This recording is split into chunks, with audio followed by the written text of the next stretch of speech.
So this is adaptive MPPT TV SEPIC converter we're going to talk about today, and this is simulation of the done in MATLAB Simulink, and so we'll be using an adaptive MPPT concept here, and this is already executed simulation, even though I can run it again. So what happens here is right. So I have given the parameters in terms of isolation, insulation charge and change, and also the temperature. Like I have that is the IR, okay.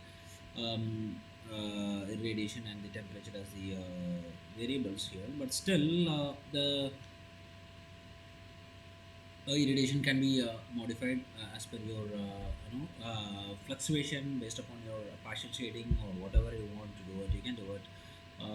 And based on that we generate the PV voltage here, and just a measure of the PV voltage, and you can also see the PV properties. So if you want to have a glimpse at the properties based upon your radiation and temperature, which variable can be varied. So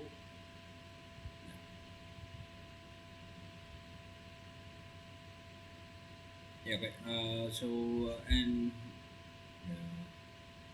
so you'll have the panel properties and other things coming down. We'll just go back to it, and okay. So we have worked on, like, now we'll be connecting an MOSFET here for the switch. That is the control switch here. So which will and also you have the parallel connection of inductance and capacitance and radiance to simulate the load condition. And this is the MPPT block, basically the coding which we have done. So we'll have that. The major parameters as, like, voltage, the voltage and whatever. So these are the parameters, which will be the input to your MPPT algorithm. And what happens here is basically, like, it mm, it adapts to that current voltage and the old voltage. Okay, that is the main thing here. You can see the difference.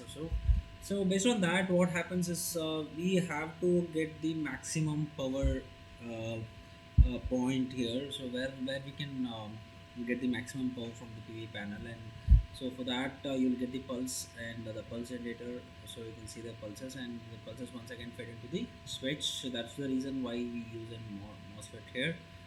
And let me run these scopes, okay, because that's already executed. You can just run the scope as it is.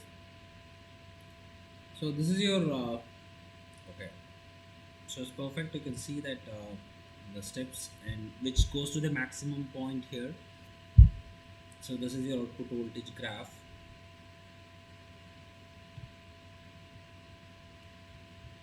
and also we can have a glimpse at the PV power here, the current measurement.